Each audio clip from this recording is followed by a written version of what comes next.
pessoal. Só aguardar a turma. Estamos de volta. Resolvemos o problema técnico. Eu que tinha errado. A Letícia já está de volta. A Juliane Lobo também. Maravilha. A Branca já vi. Aí pela sua tela. Legal. Aí tem a tia Nalva. Olha a Lúcia. Boa noite, Lúcia. Olha a Maria Albertina, lá de Matinhos. Ô, gente, que legal, que legal.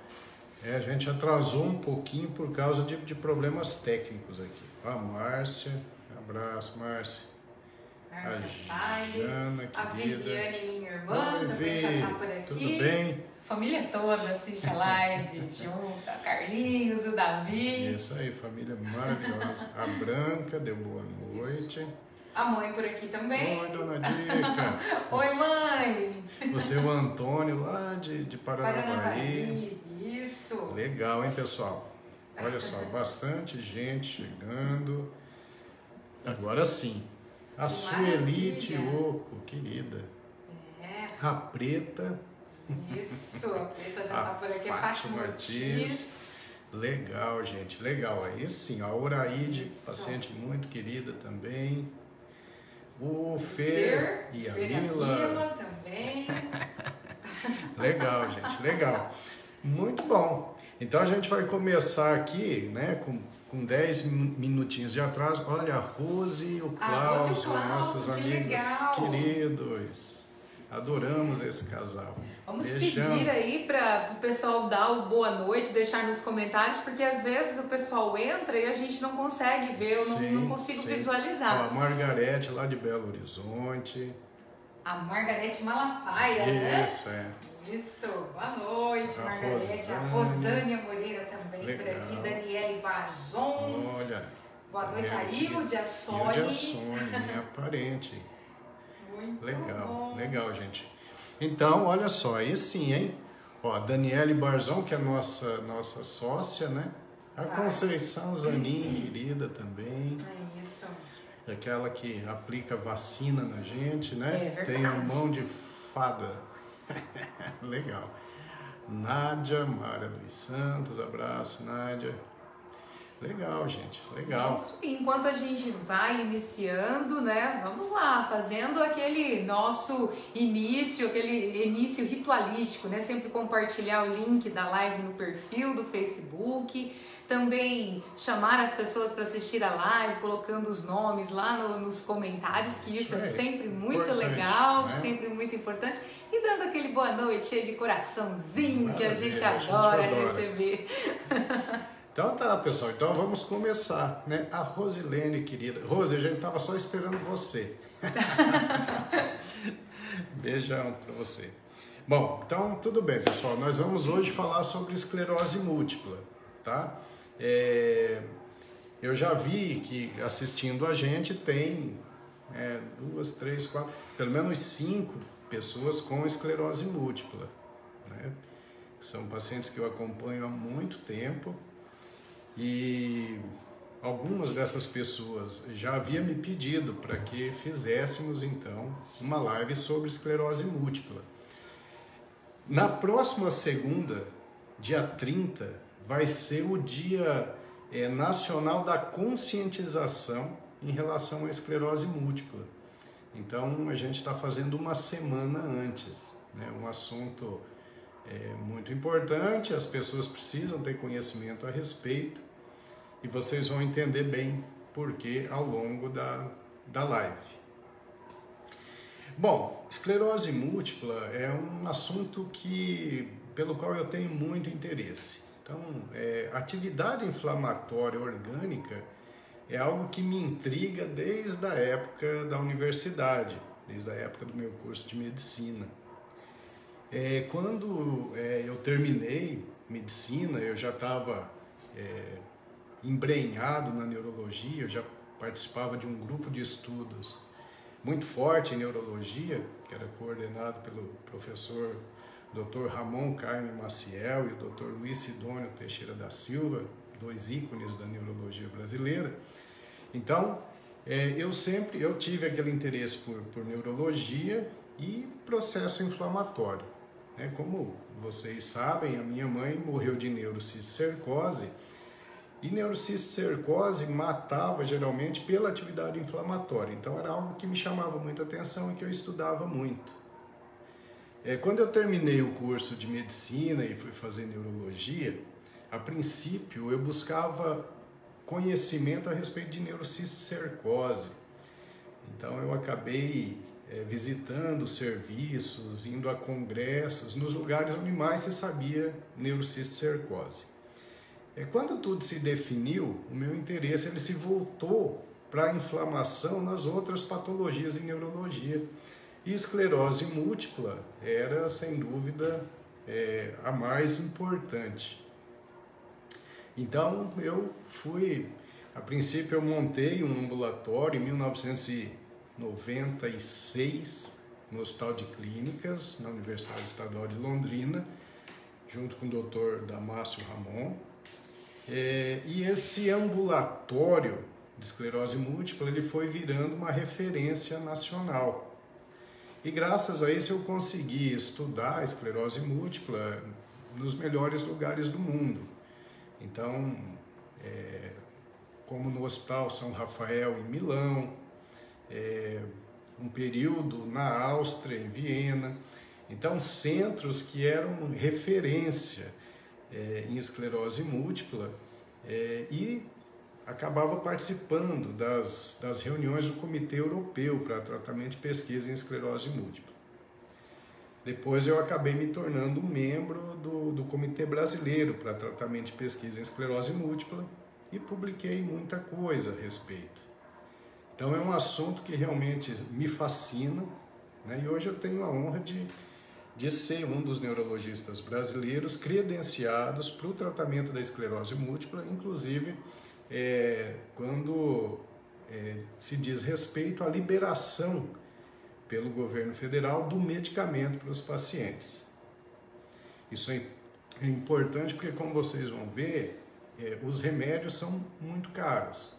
O tratamento evoluiu muito, mas os remédios são muito caros. De maneira geral, a gente precisa conseguir pelo Estado. Fica inviável pagar o tratamento, porque realmente tudo é muito caro. Bom, então, esclerose múltipla. O que é esclerose múltipla? Então, a esclerose múltipla é uma doença autoimune, Como assim autoimune? O próprio organismo ataca a bainha de mielina, que é aquela capinha que recobre os nervos do sistema nervoso central, cérebro, tronco cerebral, medula espinhal. Então, é um processo autoimune, é o organismo se voltando contra uma estrutura do próprio corpo, seja através da imunidade inflamatória, que são os linfócitos T, mas também através da elaboração de anticorpos contra a bainha de mielina. Então é uma doença autoimune. E essa autoimunidade, ela produz uma inflamação. Então ela é uma doença autoimune, inflamatória e desmielinizante. Por quê? Porque a doença ela se baseia na destruição da bainha de mielina. Tá certo?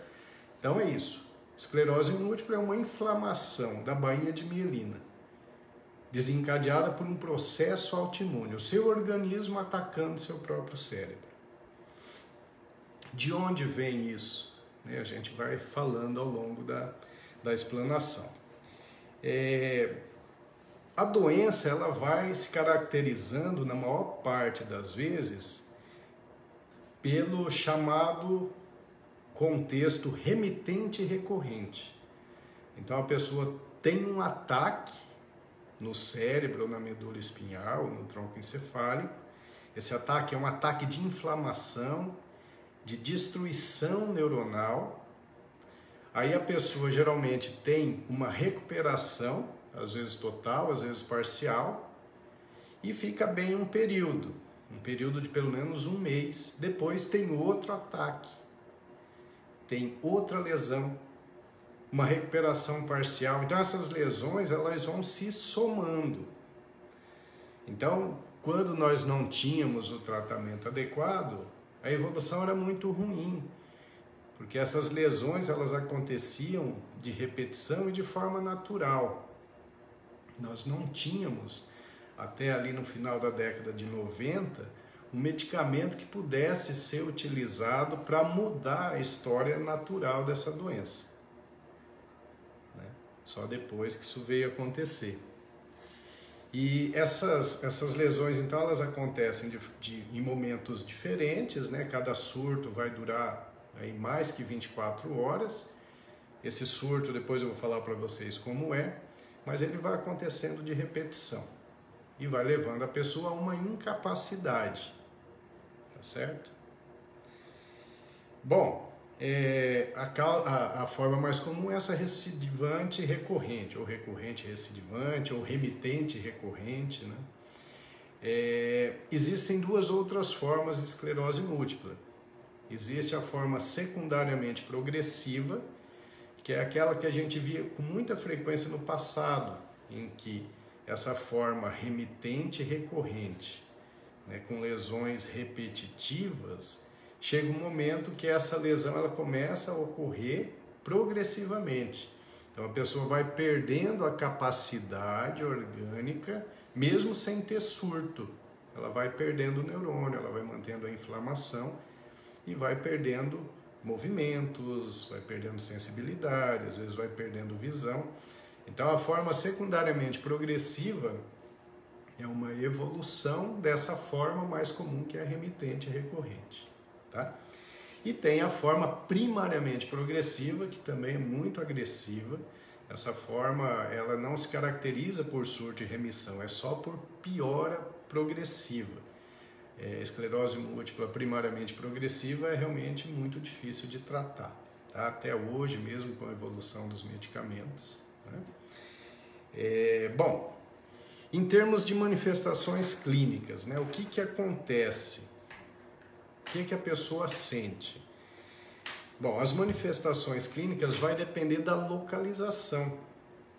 Então, depende de onde vai acontecer a área de desmielinização cerebral, a área de inflamação cerebral. Tem um estudo interessante europeu que mostra o seguinte: as queixas mais frequentes, alteração sensitiva, que pode ser o quê? Um formigamento no braço, um formigamento na perna, um amortecimento de um lado. Então, isso pode ser o primeiro surto de esclerose múltipla. O indivíduo sente isso, mas aí às vezes dura só um pouco, alguns dias ele vai melhorando, ele nem procura o médico. Aí entra a importância dessa live, né? Porque quanto mais tempo se demora para fazer o diagnóstico, quanto mais tempo demora para iniciar os medicamentos modificadores da doença, pior vai ser a progressão. Então é muito comum no consultório eu pegar pacientes que tiveram um formigamento há 5 anos, 3 anos, e ficou tudo bem. Aí quando vem o outro surto, ele vem mais forte, com uma outra alteração, aí ele vai procurar o médico.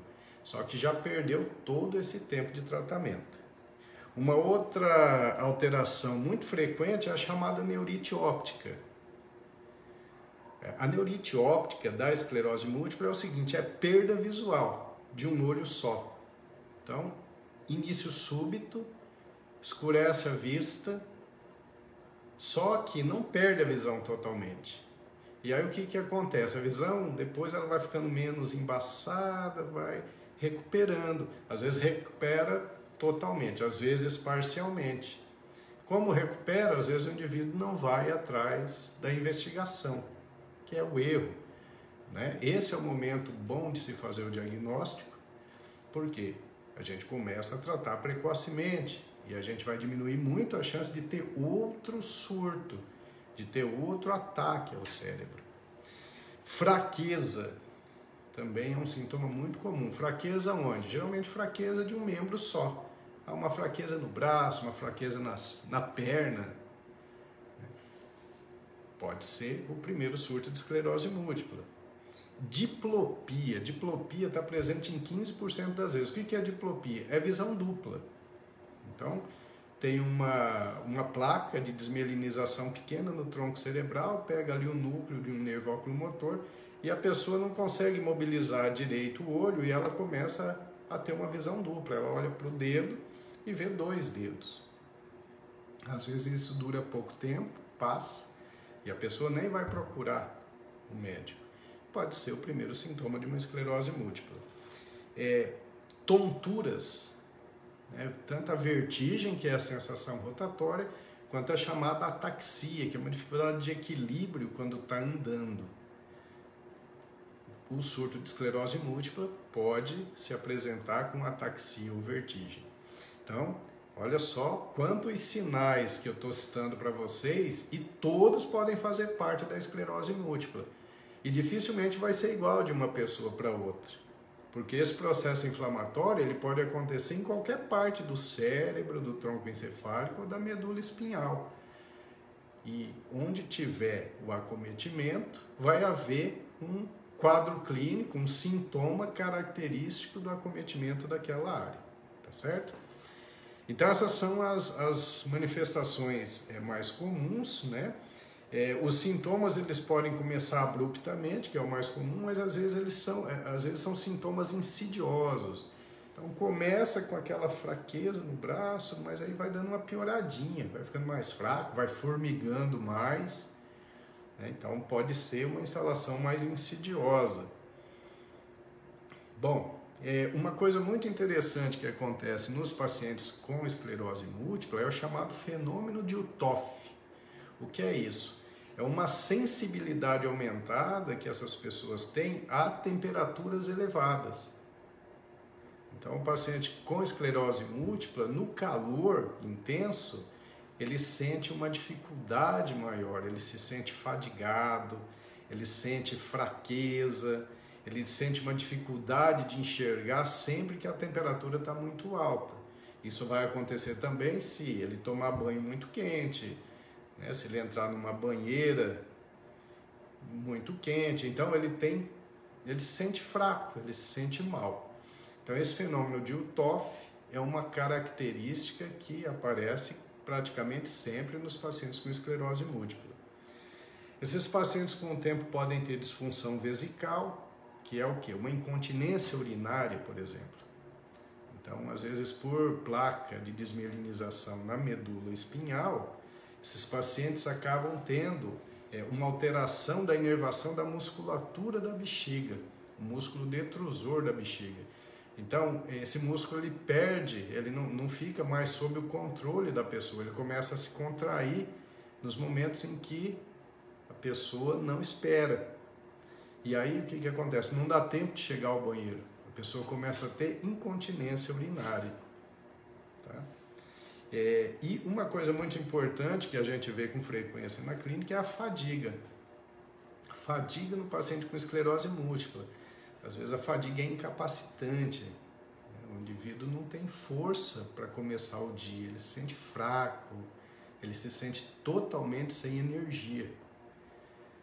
Inclusive, num congresso mundial recente, eu levei uma proposta de tratamento com neuromodulação para fadiga. Existem alguns pacientes que estão no protocolo, né? Inclusive, pelo menos 3, 4 dos que estão assistindo aqui estão no protocolo de neuromodulação para o controle da fadiga na esclerose múltipla. Foi um trabalho que eu apresentei no congresso mundial, que teve uma aceitação muito interessante, inclusive com uma universidade americana, uma universidade suíça se interessando e levando a minha ideia para lá. Posteriormente a gente foi até lá para visitar, para conhecer. Então é uma forma de tratar a fadiga. E a fadiga, então, ela realmente é muito incapacitante, né? Tem alguns pacientes aí que sabem do que eu estou falando. Então essas são as manifestações clínicas. Aí agora eu vou falar da epidemiologia. Meu amor, dá uns boa noites aí que eu vi que tem um monte, né? Ah, sim, o pessoal tá interessado. Ó, Marcelo Gino tá por aqui. Marcelo, querida. Dando boa noite pra gente. A Maria Arial também tá por aqui. Maria Arial, o seu Oswaldo deve estar assistindo. Casal maravilhoso. Que bom. A Sara Fedrigo também Oi, tá dando Sara. boa noite. Abraço. Quem mais aqui? A Damares Cardoso Damares, tá por aqui sempre sempre com a presente. gente, né?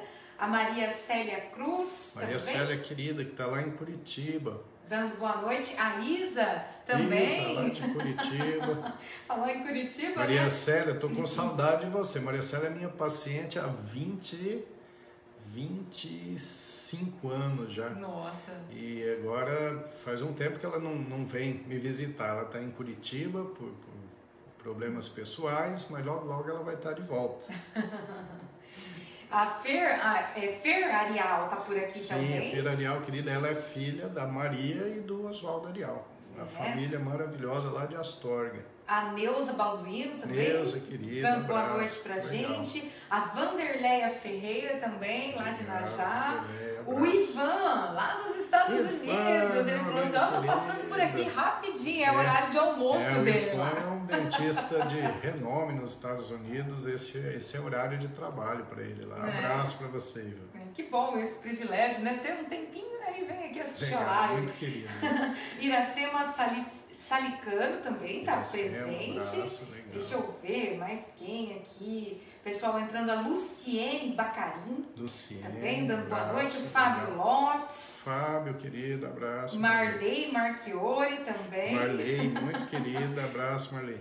A Rosilene Borges, na hora que você estava falando da questão da temperatura, ela comentou: sauna, então nem pensar, né? Sauna nem pensava.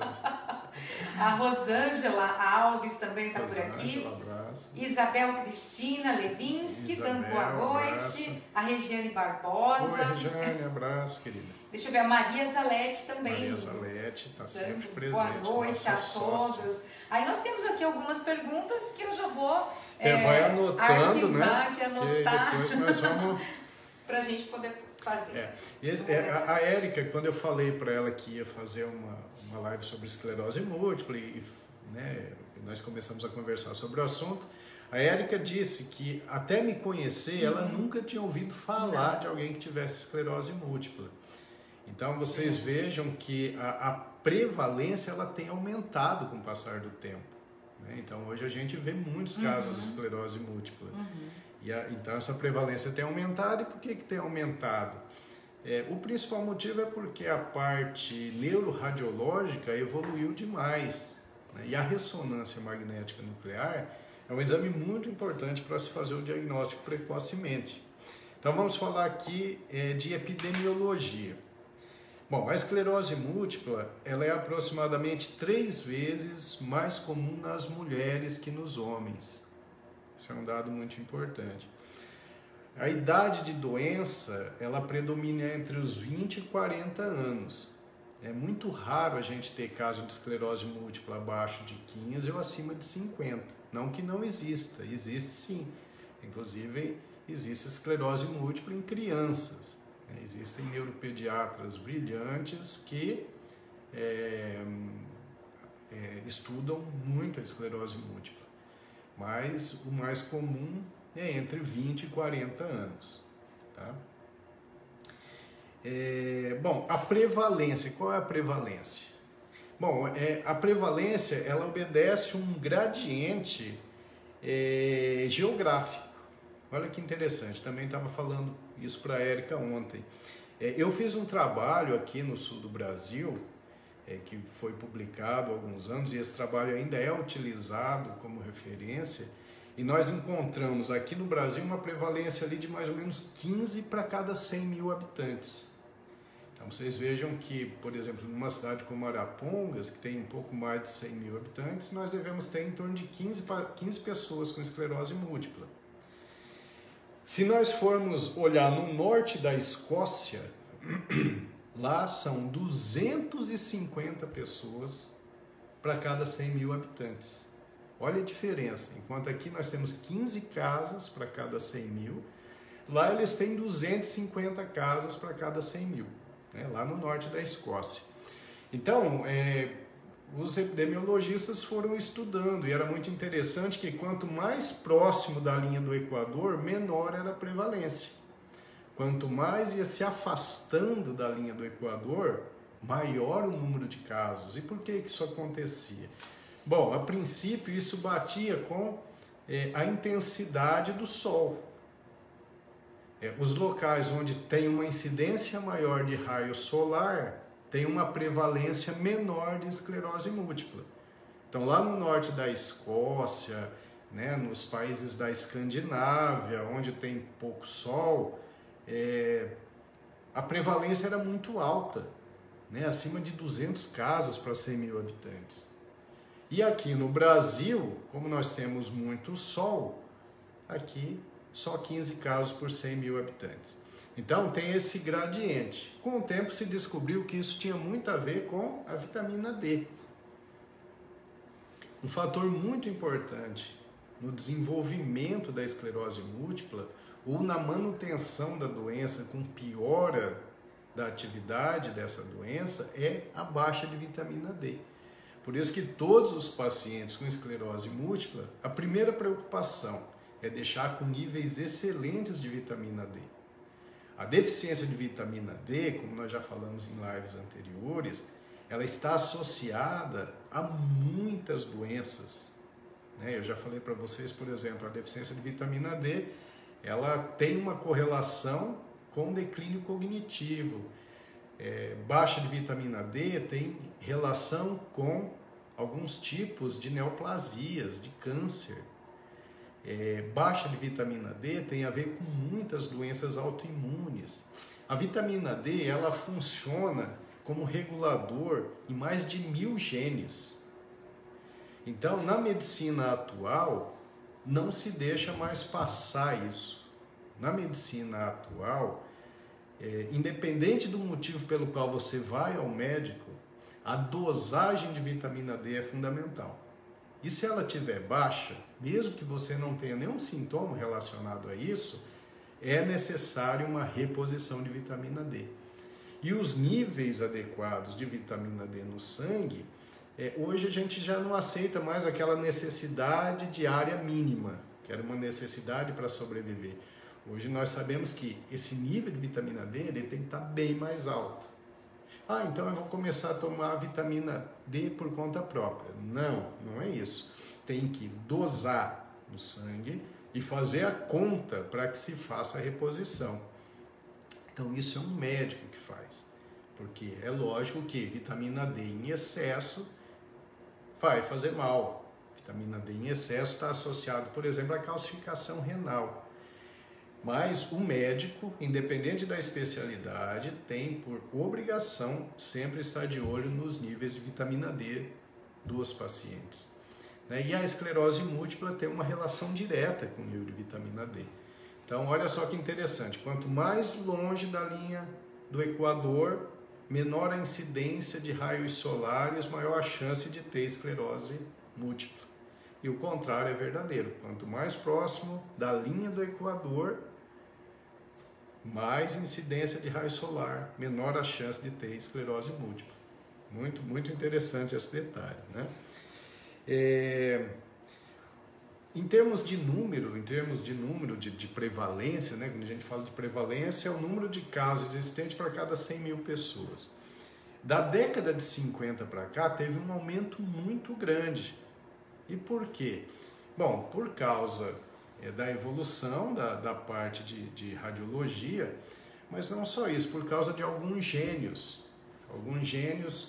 da neurologia que foram observando os casos e foram conseguindo definir critérios diagnósticos. Critério diagnóstico é fundamental, porque isso dá a chance de fazer o diagnóstico, e fazer o diagnóstico mais precocemente e tratar melhor. No final, se eu me lembrar, eu vou falar de um dos grandes, que é o Dr. Poser. Então, da década de 50 para cá, a prevalência tem aumentado. E é lógico que essa prevalência aumentou muito mais com a evolução dos métodos de imagem. Bom, os fatores de risco que são bem estabelecidos para a esclerose múltipla. Veja bem, a gente está falando de fatores de risco, eu não estou falando de causa, porque a causa, ela ainda é desconhecida. A gente tem uma ideia muito boa da causa da esclerose múltipla. A gente sabe que tem que ter predisposição genética.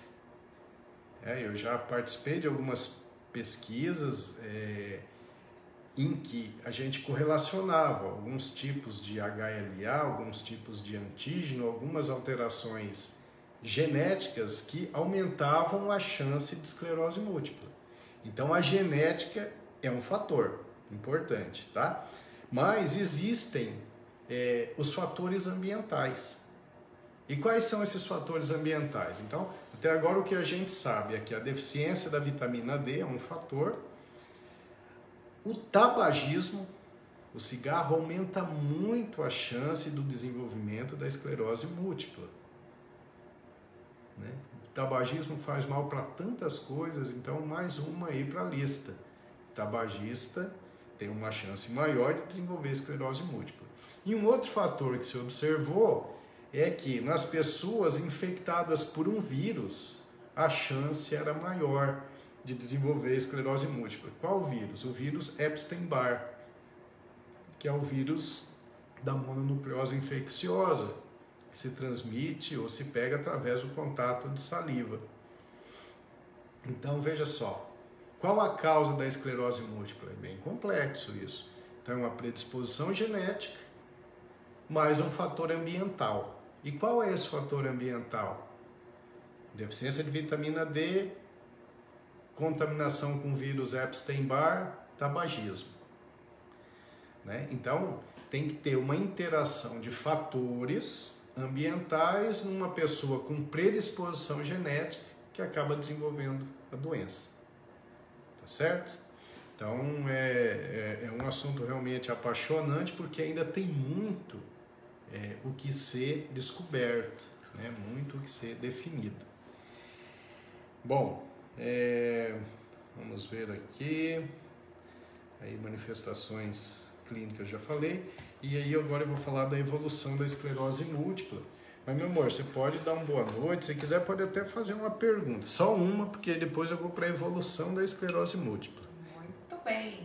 Então tá, vamos com os boas noites, porque teve bastante gente que entrou e tem bastante pergunta também, né? É uma curiosidade muito grande referente a esse assunto. É o objetivo, perfeito. Ó, a Fátima Laroca tá dando boa noite pra gente. Boa noite, Fátima. Tá por aqui também a Ione Guidini. Ione, querida, abraço. A Celeucia Lisboa também tá por aqui dando boa noite. O Eleutério Uemura, que é o Yukio. Sim, o Yukio, querido, é o que salva as nossas bikes. É verdade. Né? O Yukio tá com problema, leva lá que ele resolve. Ele resolve, ó. Querido. A Rosângela Alves também. Rosângela, o Neto também dizendo que chegou atrasado, mas que tá por aqui. Que honra, Neto.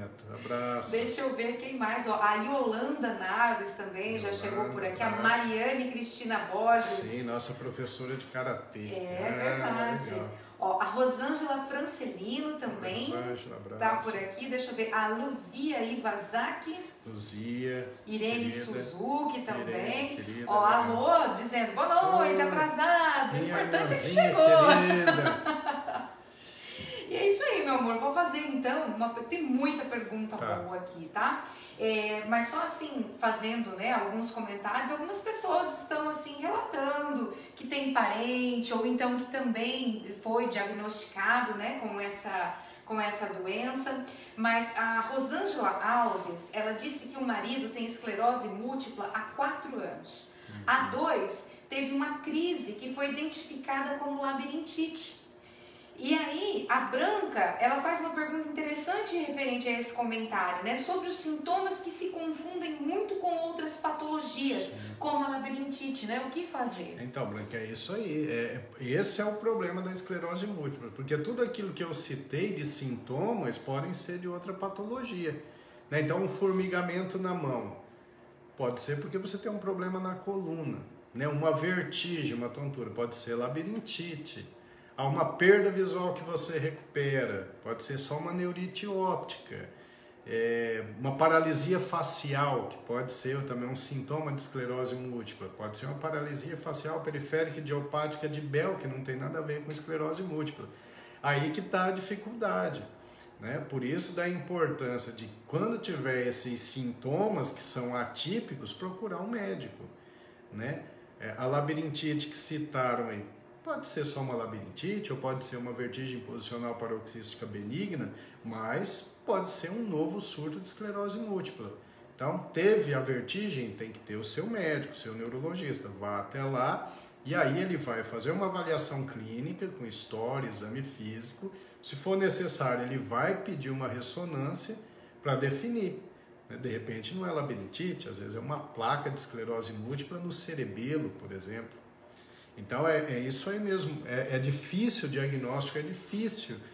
É por isso da importância de conscientizar as pessoas desses sintomas que eu citei aqui. E quando tiver, não ficar esperando, tem que buscar o atendimento médico, tem que ter um atendimento para a definição diagnóstica. Mas as perguntas ótimas mesmo. Mais uma pergunta ou você vai dar continuidade? Vai lá, mais uma pergunta. Mais uma. Ó, o Marcelo Egino, ele pergunta se é possível conviver com a esclerose múltipla e mesmo assim ter qualidade de vida. Marcelo, ótima pergunta. Marcelo, hoje sim é possível, tá? Eu tenho uma paciente que está assistindo aí, não vou citar nome.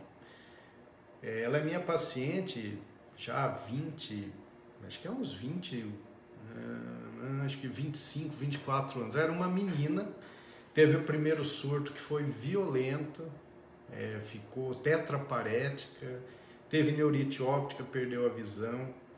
Né? Na época, o tratamento novo estava surgindo ainda. Bom, o que aconteceu na vida dessa paciente? Ela se transformou numa profissional brilhante, ela tem filhos maravilhosos, tem 2,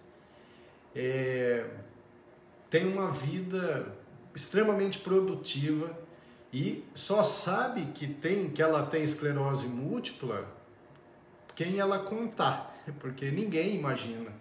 Uma mulher bonita, saudável, inteligente, profissional brilhante. Uma mulher que teve uma vida ótima, ótima mãe, né? Casou com um cara maravilhoso, que é um cara admirável também. Enfim, hoje é possível. Hoje é possível. Só que esse diagnóstico ele tem que ser precoce. Tá? Esse diagnóstico ele tem que ser feito logo. Não adianta aparecer para mim um paciente que já fez focos de desmielinização vários, né, ao longo de anos. Então aquelas lesões são acumulativas. Então de repente quando chega para a gente fazer o tratamento, a gente até consegue interferir a evolução da doença, mas aquelas áreas perdidas a gente não vai conseguir recuperar, tá? Mas é possível sim. Das pessoas que estão assistindo aí, que tem esclerose múltipla, aí agora eu estou até contando, agora já tem 7 pacientes meus com esclerose múltipla, tem só uma que não está tão bem, que está evoluindo, que está chegando na forma secundariamente progressiva. Por acaso é a pessoa mais forte emocionalmente que eu já conheci. Então ela tem as limitações, tem as dificuldades, eu a vejo com frequência porque ela está em protocolos de estudo, inclusive na neuromodulação, ela nunca reclama, ela só exalta o que dá certo, uma pessoa espetacular. E agora a gente está tentando elaborar um protocolo novo para tentar ajudá-la. Essa tem a forma secundariamente progressiva. Então tem uma limitação de movimento, né? Mas as outras que estão assistindo, os outros têm também um do sexo masculino, estão ótimos, estão trabalhando, estão praticando atividade física, estão muito bem, tá? Então, boa pergunta sua, Marcelo. E agora? Vamos falar rapidinho aqui da evolução, né? Depois a gente vai para as perguntas. Bom, como que evolui os casos de esclerose múltipla? Bom, antigamente, né, antes dos tratamentos modificadores de doença, a evolução era muito complicada, porque os pacientes tinham essa forma remitente recorrente, tá certo? Tem um surto, fica bem, tem um surto, fica bem, mas isso ia se acumulando. E poucos anos depois, a pessoa evoluía para a forma secundariamente progressiva, que é essa forma mais difícil, em que a pessoa vai tendo as dificuldades, vai tendo as limitações de forma progressiva e contínua. Com o tratamento atual, isso é muito raro de acontecer. A gente consegue, por anos e anos, acompanhar os pacientes e sempre com uma evolução muito boa. Muitos desses remédios são relativamente novos, então a gente não sabe exatamente como a pessoa vai responder a longo prazo. Eu tenho alguns pacientes que estão assistindo aí que estão tomando um remédio novo que nós conseguimos, é um remédio extremamente caro, e esse remédio ele traz ali a promessa de que ele realmente segura a evolução, que inclusive ele previne a atrofia cerebral, e esses pacientes estão indo muito bem com o remédio novo, tá? Mas antigamente não era assim. Antigamente, eu me lembro que no início, lá no meu ambulatório de esclerose múltipla, no Hospital de Clínicas da UEL, tinham muitos pacientes de cadeira de roda, muitos pacientes que chegavam na maca para atendimento. A sala de espera era realmente muito traumatizante, inclusive para as pessoas que tinham esclerose múltipla na fase inicial. E eles viam aquela situação ali dos pacientes em estado mais debilitante e, obviamente, elas se projetavam naquela situação. Mas, felizmente, com o surgimento dos imunomoduladores, os anticorpos monoclonais, que são terapêuticas novas, a gente conseguiu mudar essa evolução, tá?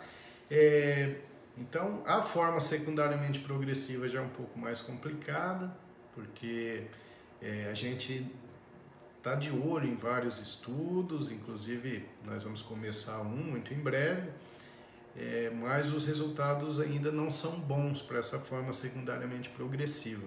Infelizmente, o paciente ele tende a continuar tendo piora. Uma piora lenta, mas ele vai tendo a piora. A gente fica sempre na esperança de que surja alguma coisa que possa modificar isso. E a forma primariamente progressiva, essa é a pior de todas mesmo. A doença já começa com produzindo uma dificuldade física grande no paciente e só vai piorando, piorando, não é em surto e remissão. Na verdade, é uma piora progressiva.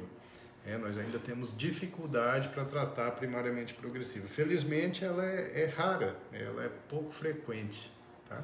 A maior parte é a forma remitente e recorrente. Essa forma primária ela corresponde a mais ou menos 10% de todos os casos de esclerose múltipla. Bom, como é que se faz o diagnóstico? O diagnóstico a gente utiliza os critérios diagnósticos. Então, na década de 50 a gente tinha os critérios de Schumacher, depois na década de 80 a gente passou a ter os critérios de Poser, e atualmente nós temos os critérios de McDonald, critérios que são revisados e que se baseiam no quadro clínico, porque tem que ter a evidência de lesão em mais que um ponto do sistema nervoso central e que isso aconteça em tempos diferentes. Então, hoje, para o diagnóstico de esclerose múltipla, a gente usa muito a ressonância magnética. Então, a ressonância magnética é o principal exame para a gente fazer o diagnóstico, o principal exame complementar. E a gente acaba utilizando outros, eventualmente, como, por exemplo, a coleta do líquido céfalo-raquidiano, que é um líquido que a gente tira ali da espinha, e a gente analisa, e ali tem alguns achados que são característicos, como alto índice de IgG ou bandas oligoclonais. Então, a ressonância, o exame de líquido céfalo-raquidiano, às vezes potencial evocado, que é um exame em que a gente vê a velocidade de transmissão do impulso nervoso visual, por exemplo, mas são coisas muito técnicas. Mas hoje o diagnóstico ele é feito com muita segurança e, graças a esses critérios novos de McDonald, a gente consegue fazer o diagnóstico muito cedo. Então, não é incomum a gente já fazer o diagnóstico no primeiro surto do paciente. Então, o paciente teve lá uma perda visual. Aí o oftalmologista olha e fala, olha, tem um edema de papila, tá? É uma neurite óptica, vai no neurologista. Chega lá, a gente faz uma ressonância e vê que aquele não é o primeiro surto do paciente, ele já teve outro. Na ressonância aparecem sinais de outros surtos. Às vezes que deram sintomas muito leves, ou às vezes que nem deram sintomas. Então ali você já consegue a evidência da disseminação do tempo, no tempo e no espaço da inflamação e já começa a tratar. Esse tratamento precoce ajuda muito na evolução. Esse tratamento precoce diminui muito a chance das crises dos surtos sucessivos. Tá? Então assim é o diagnóstico. Bom, tratamento. Antes de falar do tratamento, meu amor, manda mais pergunta aí para nós. Assim, ó, vou fazer agora a pergunta da Jaqueline Negrete. Na verdade, ela fez duas perguntas. Jaqueline, desculpa, hoje não pegamos dos cachorrinhos, tá? Nós tivemos problema técnico e corremos e tal e não pegamos, mas a próxima nós vamos estar. A primeira que estava na frente. Ó, a Jaqueline, né, ela pergunta sobre os sintomas, quais são os primeiros sintomas e qual o sinal de alerta, e ela também quer saber se, por ser autoimune, existe algum tratamento preventivo no qual podemos fazer para a doença não apresentar os sintomas? Então, ótima pergunta, Jaqueline. Em relação aos sintomas, são aqueles que eu já citei, né? Depende da área acometida, pode ser perda visual, pode ser formigamento no membro, pode ser perda de força, pode ser tontura, pode ser amortecimento, pode ser uma paralisia facial. Então, depende do local da lesão, tá certo? Bom, aí você pergunta, é possível a gente evitar a doença? Bom, como eu disse para vocês, a inflamação crônica é a pedra angular desse tratamento. Por isso que quando eu faço as lives orientando vocês a se cuidar em relação à inflamação crônica subclínica com boa alimentação, exercício físico, sono adequado e bom controle do estresse, a gente está falando de prevenção de muitas doenças, inclusive da esclerose múltipla, não é? Porque se a esclerose múltipla ela é provocada por uma associação de fatores genéticos mais ambientais, e a gente sabe que alguns desses fatores ambientais a gente pode controlar, então nós vamos atuar nesses fatores ambientais. Como? Mantendo um bom nível de vitamina D, não fumando, e reduzindo a inflamação crônica subclínica com esses 4 pilares que eu sempre cito. Boa alimentação, bom sono, controle do estresse e atividade física, que talvez seja a mais importante de todas, né? Então, isso de certa forma faz com que a gente previna as doenças autoimunes, como lúpus, como artrite reumatoide, como tiroidite de Hashimoto, como esclerose múltipla. Então, ter uma vida saudável, então quando a gente faz as lives de redução de inflamação crônica subclínica, a gente está falando de prevenção de muitas doenças, né? Inclusive da própria esclerose múltipla. Boa pergunta. Meu amor, deixa eu mandar um abraço aqui para Clau Campos. Oi, Clau, que um abraço. Agora há pouco, dando boa noite pra gente. A Lilian Cristina Plastina também, disse que chegou agora, tá atrasada, mas pra você e pra dona Hortência.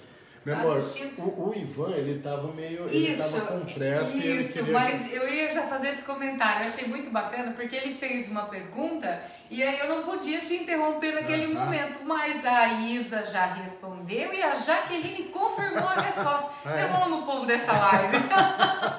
Ele gostaria de saber sobre a questão da prevalência da esclerose múltipla nos jovens e se é verdade que essa prevalência ela acomete muito mais o gênero feminino que masculino. Isso é mais comum na mulher, né? Uhum. E a idade, onde tem mais casos é entre 20 aos 40 anos. Isso, mas a Isa e a Jaqueline já responderam, viu? Que legal. Como o pessoal está prestando atenção direitinho, esse né? grupo é fabuloso mesmo. Muito bacana. E ele disse que estava saindo, mas que ia assistir depois, legal. Né? Então... Ivan, e aí nos Estados Unidos a prevalência é alta, viu? Principalmente no norte dos Estados Unidos.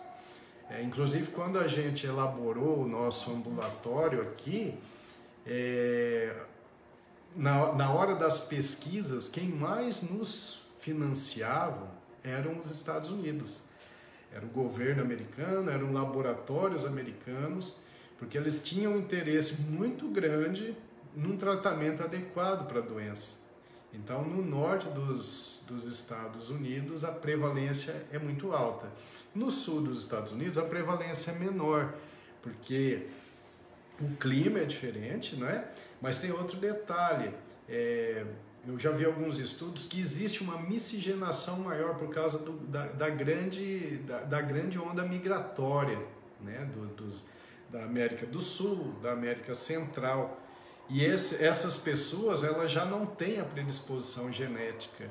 Interessante que quando uma pessoa migra, por exemplo, ela está no México e ela migra para Detroit, por exemplo.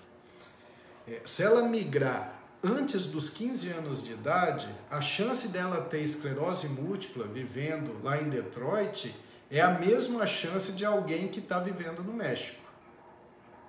Olha só que interessante isso, né?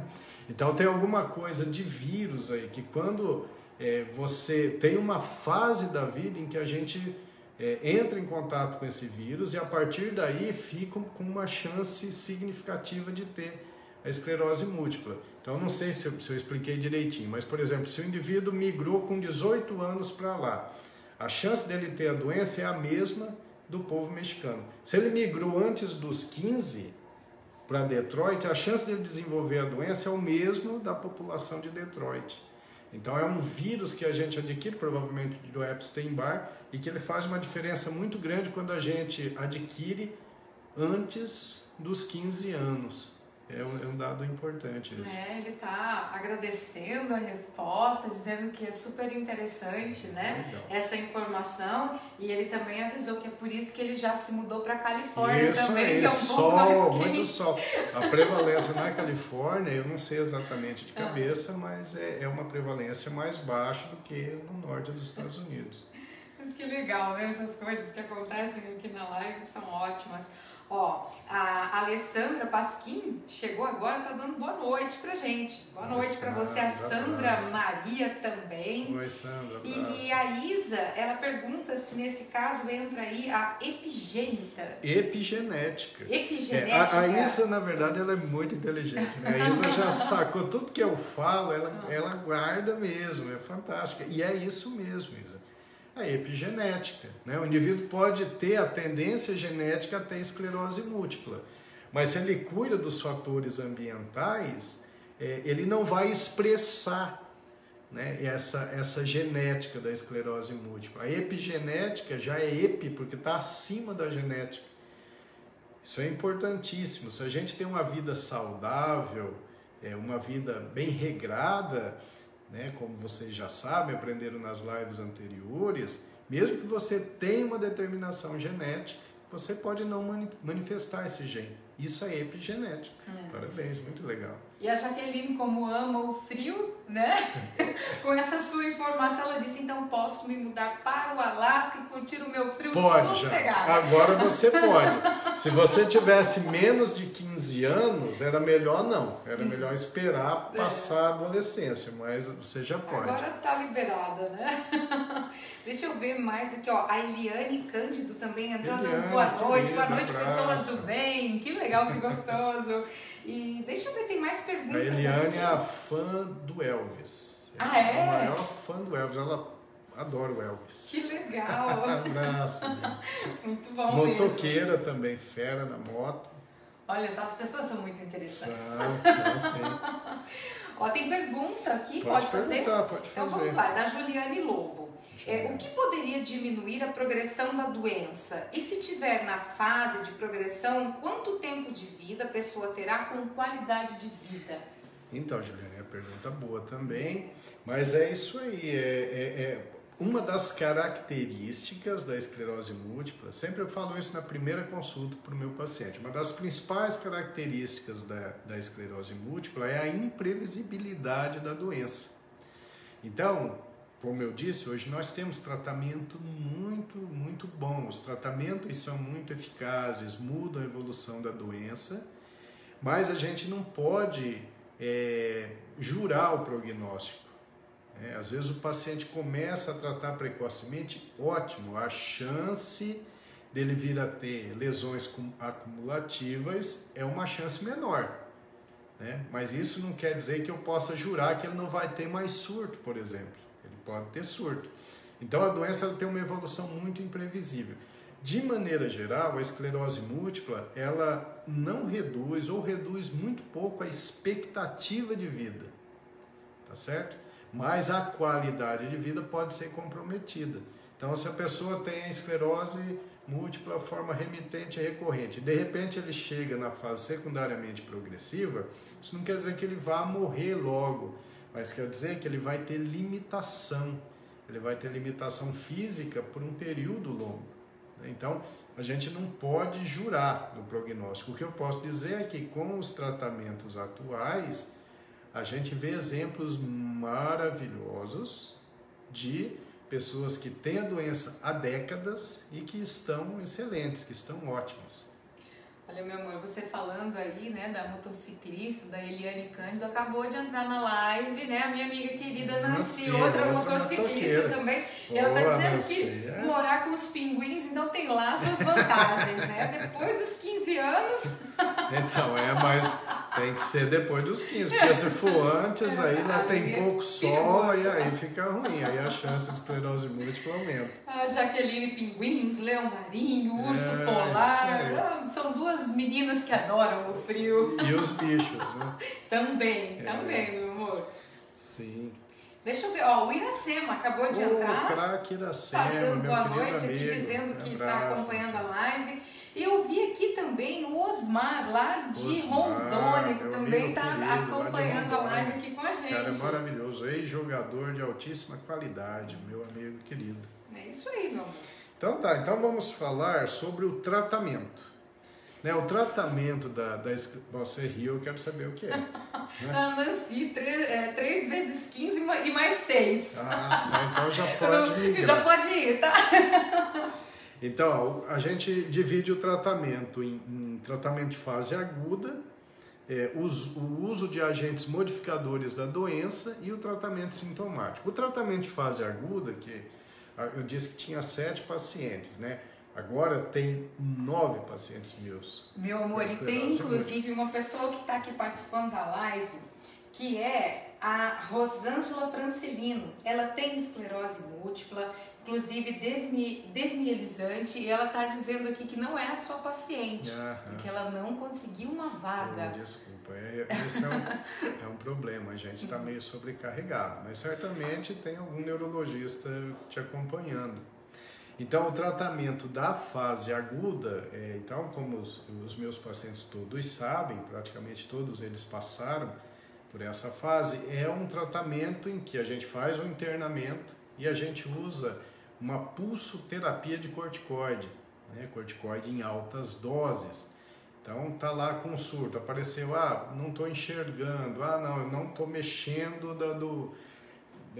da cintura para baixo, porque fez uma lesão de medula, eu estou uma tontura violenta por causa de uma placa desmielinizante.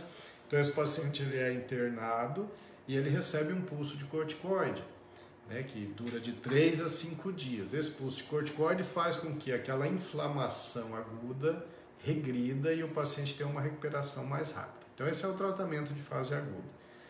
Aí depois tem a terapia com o uso dos agentes modificadores da doença. Aí que vem, que vieram as pesquisas e que aí a gente começou a utilizar, a princípio, os beta-interferons, depois o acetato glatiramer, depois começaram a vir os mais modernos, como o natalizumab, como o fingolimod. Então são nomes complicados assim, vocês não precisam saber detalhes, mas são substâncias com uma boa eficácia sobre a doença, que reduzem a atividade da doença, reduzem muito o número de surtos. O grande problema é que era muito caro. Então, a princípio, era uma briga jurídica muito grande para conseguir, né? Inclusive, tem uma advogada querida que está assistindo aí também, que conseguiu para várias pessoas o uso do fingolimod, que é uma substância muito cara. Para vocês terem uma ideia, esses remédios são muito caros, a ponto de, por exemplo, fingolimod se gastaria, se fosse para pagar, em torno de 10 mil reais por mês. Né? O natalizumab talvez se gastasse 15, 20 mil reais por mês. Então, são preços assim absurdos. Mas hoje, os médicos credenciados, que são considerados chefes de centro de referência para esclerose múltipla, fazem o relatório e se consegue o remédio. Né? Eu, felizmente, tenho a honra de ser um desses médicos. Felizmente, hoje, raramente alguém chega para mim tardiamente com esclerose múltipla. Mesmo porque os neurologistas da região, quando eles atendem e eles desconfiam, eles já me enviam. Então, eu tenho muitos pacientes que passaram primeiro por um colega neurologista. Como eu tenho uma experiência boa no assunto, como eu publico bastante, eles encaminham. E aí a gente fecha o diagnóstico e consegue o remédio. Então esse é o tratamento mais importante, que é o uso de remédios modificadores da evolução da doença. E depois tem a terapia sintomática. Né? Terapia sintomática seria você tratar aqueles sintomas que o paciente tem, né? Do formigamento ou de dor. Às vezes o paciente tem muita dor, o paciente com esclerose múltipla pode ter bastante dor. Né? Ou a gente vai tratar ali uma paralisia facial, ou vai tratar, quando possível, os distúrbios da bexiga pela incontinência urinária. Então, o tratamento sintomático, então, ele é importante. Né? Ele que dá a melhora de qualidade de vida para o paciente de imediato, tratar o sintoma, certo? Nunca esquecer de fazer a reposição adequada da vitamina D, isso é uma obrigação do médico, e aquelas orientações de atividade física, boa alimentação, bom sono, administração do estresse, porque isso aí vai reduzir a inflamação crônica subclínica, tá certo? Meu amor, vamos ver. Eu acho que é isso. Nós já estamos na hora também. Eu quero, mas nós vamos tocar, porque tem bastante pergunta. Mas eu quero fazer aqui uma homenagem, tá? Eu falei que eu ia fazer essa live de esclerose múltipla e alguns colegas meus da Academia Brasileira de Neuro falaram, lembra lá do Dr. Poser? A gente, na medicina, sempre estuda bastante, né? A gente faz uma medicina de qualidade boa, mas existem os gênios, existem aqueles que realmente mudam a medicina. E aí eles mudam a medicina, eles conseguem salvar muitas vidas, eles conseguem melhorar a qualidade de vida de muitas pessoas, e essas pessoas nem sabem que esse indivíduo existiu. Ele já morreu. A pessoa que tem a doença não é do meio científico, então nem sabe, né? Então eu vou falar aqui de um cara muito especial, que é o Dr. Charles Poser. O Dr. Charles Poser é um neurologista histórico. Então os critérios de Poser da década de 80, eu acho que 85, 86 saíram os critérios de Poser, eram critérios importantíssimos na época para que se fizesse o diagnóstico de esclerose múltipla. Isso era fundamental para que se desse um tratamento adequado para esses pacientes. O Dr. Poser era uma sumidade. O Dr. Poser, ele nasceu na Europa, eu acho que ele nasceu, agora vai ser difícil eu saber exatamente, eu acho que ele era belga, tá? Ele nasceu na Bélgica e ele veio muito cedo para os Estados Unidos. O Dr. Poser era um gênio, ele era, desde pequenininho, ele se destacava muito na escola. E aí ele migrou para os Estados Unidos. O Dr. Poser falava muitas línguas, que eu consegui me lembrar, eu estava falando para a Érica, era francês, alemão,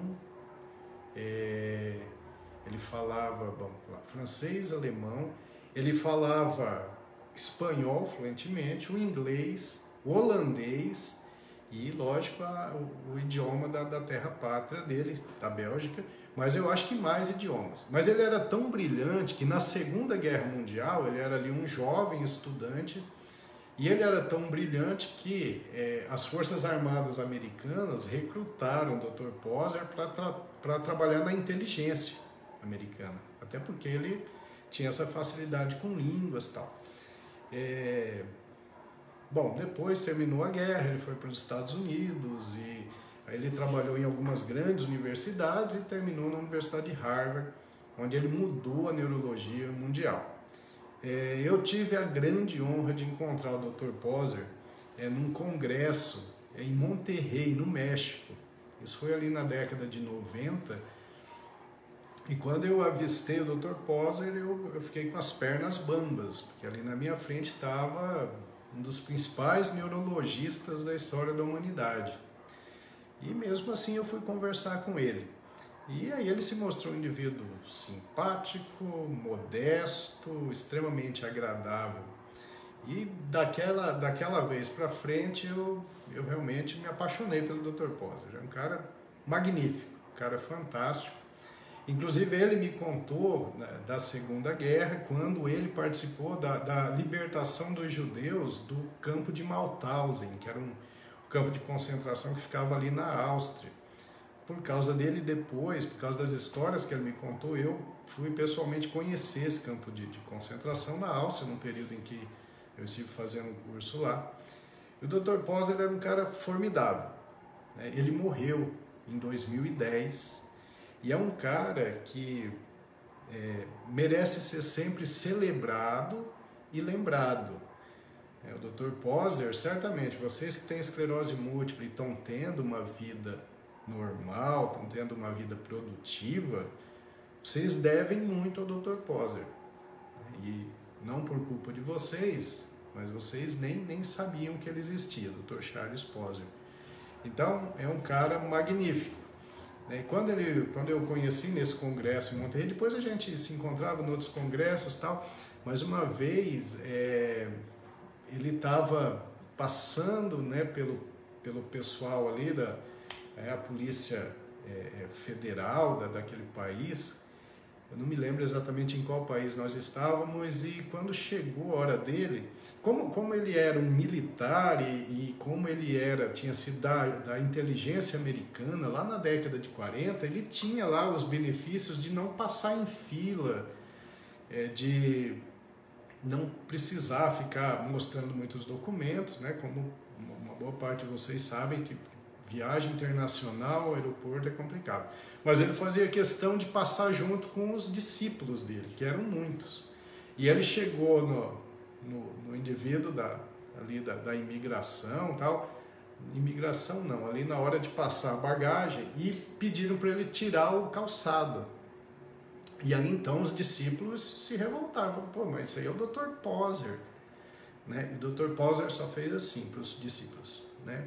Todo mundo fica quieto, arrancou o sapato, mostrou o sapato educadamente, colocou o sapato e foi embora. Eu achei aquilo o máximo. E depois ele falou que ele estava satisfeito em fazer aquilo. Por quê? Porque aquele pessoal estava fazendo o trabalho deles, estava aumentando a segurança do voo.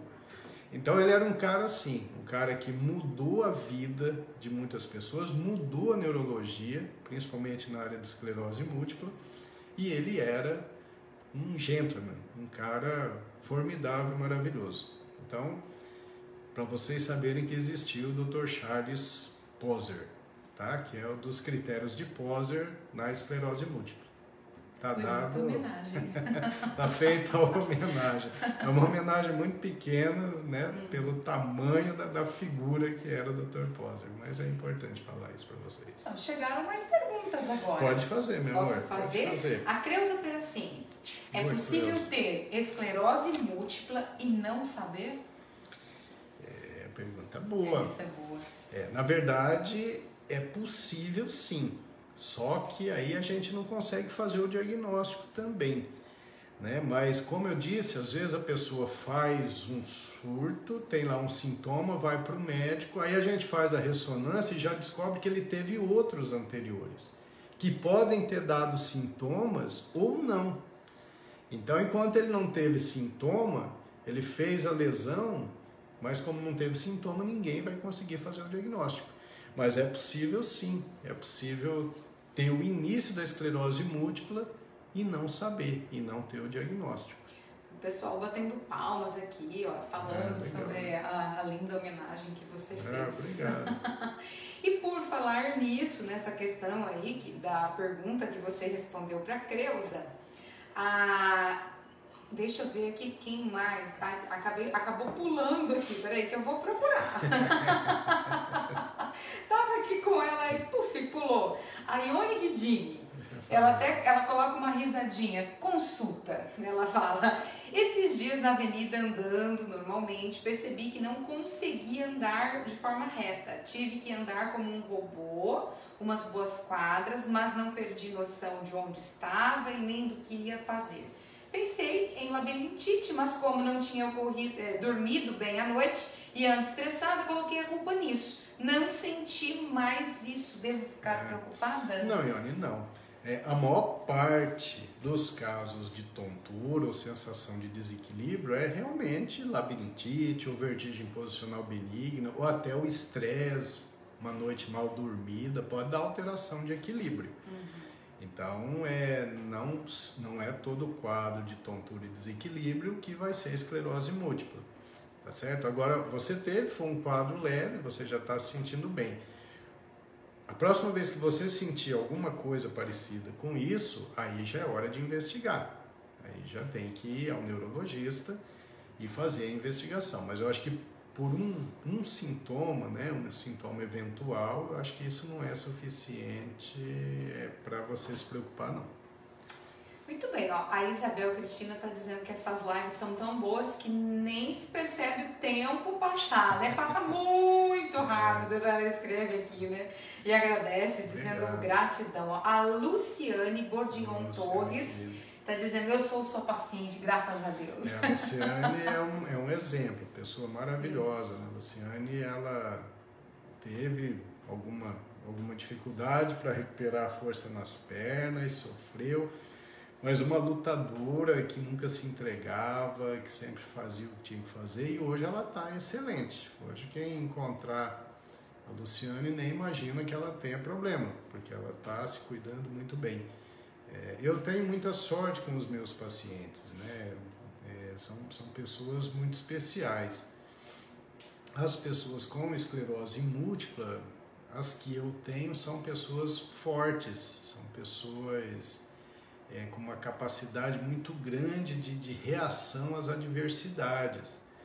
Né? Inclusive, uma que está assistindo aí, que tem a secundariamente progressiva, eu sempre falo para a Érica, ela é exemplo de vida. Ela é exemplo de vida porque ela é otimista e ela é animada e o quadro clínico dela não é fácil. Tem mais uma perguntinha, assim, bem pessoal, né? Fazer. A Rosângela Alves, né? Ela até relatou a situação do marido dela, disse que já teve 2 surtos, trocou medicação esses dias e começou a sentir as pernas bambas de novo. Isso pode ser da doença? Pode. Agora, a perna bamba tem que ver, né? Se é fadiga, se é realmente uma perda de força. E aí o neurologista dele vai examinar e vai ver. Se tiver com os reflexos exaltados, se tiver alguma assimetria, aí o neurologista vai ver se vale a pena fazer uma ressonância para saber se é um surto novo ou não. O que eu tenho visto bastante nos meus pacientes com esclerose múltipla nesses dias de calor é uma fraqueza aumentada. Esse calor excessivo faz muito mal para as pessoas com esclerose múltipla. Aumenta muito a fraqueza, aumenta muito a fadiga. Tá? Mas essa fraqueza pode ser um surto, pode não ser. Mas aí o neurologista dele certamente vai poder definir com facilidade. O pessoal está aproveitando, já que não consegue vaga, aproveita a live para fazer perguntas. Ó, a Ângela Vicentim. dá boa noite pra gente. Ela diz que o marido dela está tendo tonturas bem fortes e meio que perde a noção, né? Sumiu aqui a pergunta, deixa eu ver.